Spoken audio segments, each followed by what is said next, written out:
hagarara gato umva aka kantu. Ngiki gikoresho Satani ari gukoresha mu ibanga rikomeye mu kurimbura ubukristo cyangwa se abakristo mu isi ya none y'ikoranabuhanga dutuye, kuko tekinoloji iriho ubu ngubu irimo za mana zitabana n'abantu.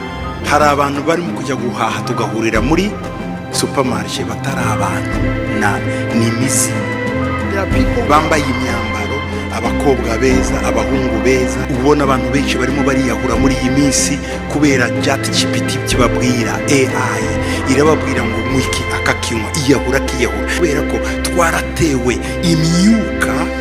Abandi bantu batambaye umubiri bari kumwe natwe, baragenda mu bantu, mu tubyiniro aho abantu bajya kubyinira bariyo, mu masuperimarishe bariyo, mu mabisi mugenda barimo, ariko baje kubana natwe. Wagushijwe mu bitotsi n'inyigisho zoroshye bakubwira ko imperuka izaza nk'intambara n'amaraso, ariko ubwenge bw'ijuru buravuga buti umwanzi ntabwo aza kukwica, aza kukubera umufasha. Ese wari uzi ko ubu buryo bworoshye ukoresha wishyura iryo koranabuhanga riza amabanga yawe kurusha umutimanama wawe? N'iryo shusho ryo gushaka digital identity u Rwanda n'isi biri kwiruka inyuma bishobora kuba ari cyo kimenyetso cy'umubare w'inyamaswa cyahinduye isura. Ntabwo ari igishushanyo ku gahanga, ni systeme yamaze kwinjira mu bwongo bwawe. Iyi ntabwo ari isaha yo gusinzira, oya, ni isaha yo gutaka, kuko umubare 666 uvuga mu byahishuwe ntabwo ukiri mu ntekerezo, wageze no mu mufuka wawe. Nagira ngo use n'utekereza aka kantu gatoya. Mu gitondo kare karubyutse nicyo wakoze mbere y'ibindi byose? Ese wamanjije wasenga cyangwa wahise ufata telefone uyikura kuri sharijeri umanza areba update zigezweho? Niwitegereza urasanga izi telefone dukoresha zaramaze guhindura ubusabane twabanagamo n'Imana. Ese ukeka ko ari impanuka? Oya, benshi baryama batanasenze. Kuki? Barananiwe, baranijwe n'amatelefone yabo, bagahita biryamira ibintu Imana yanga kubi. Ihabwa guha ico gishushanyo c'inyamaswa guhumeka ngo kivuge kandi cicisha abatakiramya bose. Itera bose aboroheje n'abakomeye, n'abatunzi n'abakene, n'ab'umudendezo n'ab'imbata, gushyirwaho ikimenyetso ku kiganza cy'iburyo cyangwa mu ruhanga, kugira ngo hatagira umuntu wemererwa kugura cyangwa gutunda keretse afite ico kimenyetso cyangwa izina rya nyamaswa cyangwa umubare w'izina ryayo. Aha niho ubwenge buri. Ufite ubwenge aba ari umubare w'iyo nyamaswa kuko ari umubare w'umuntu, kandi umubare we ni 666. Ibyahishuwe 13:15 kugeza kuri 18. Uyu munsi mu Rwanda turaririmba cashless society. Ni byiza ku bukungu, ariko se mu mwuka ho bite? Bivuze ko ubuzima bwawe bwose bwamaze kuba data, imibare igenzurwa n'amamashini. Iyo systeme y'isi iramutse ivuze iti funga konti y'uyu muntu kuko avuga ijambo ry'Imana, wazarya iki? Wazanywa iki? Iki nico kimenyetso c'inyamaswa mu buryo buri modern. Ntabwo ari ikimenyetso c'amaraso, ni ikimenyetso c'uko ubugingo bwawe bwamaze kwibwa n'iterambere ritagira Imana. Reka tuvuge ukuri, reka tuvuge kuri AI, ubwenge bukorana. Ese iyi AI niyo bwongo bw'inyo nyamaswa? Nuko Daniel bumba igitabo gifatanisha ikimenyetso kugeza igihe c'imperuka, benshi bazajarajara hirya no hino kandi ubwenge buzagwira. Daniel 12:4. Ariko ubu bwenge bufite ijisho rimwe, artificial intelligence, bizwi nka AI, ntabwo ari imikino.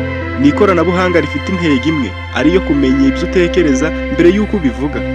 Umva bavuga butumwa ico batekereza kuri AI. Umunako AI ni karimano. Niba ujya ushobora no kurakara ugafiringa kurakara. Yego. Aho izi robot ubuzima nizazinduka, nizaragaragara turasa zikatumara ati mwabantu mwumva ko isi sigatwa nyine. Aho nabonye robo ibaza umugabo. Iramubwira ngo umugore wifuza n'umugore umeze gute. Robo imuha umugabo yibwira yifuza. Robinzi ahitemo ngo nabahungu ushaka. Ubu amakuru ari nuko abana na robo. Umva no y'umuca bivuga kuko tekinoloji iriho ubu ngubu irimo za mana zitabana n'abantu.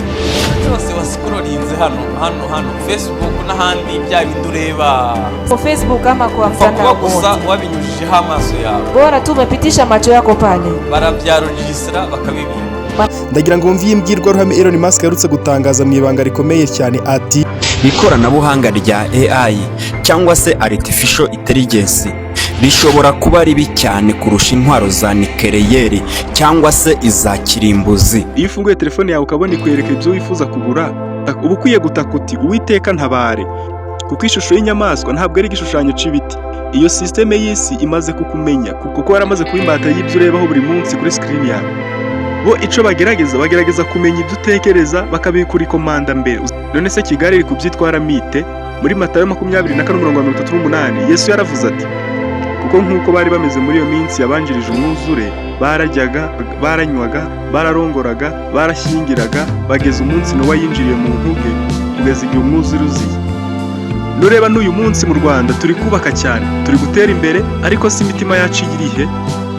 Ikimenyetso cya 666 ntabwo ari icupa ry'amaraso, ni convenience, uburyo bworoshye bwo kubaho.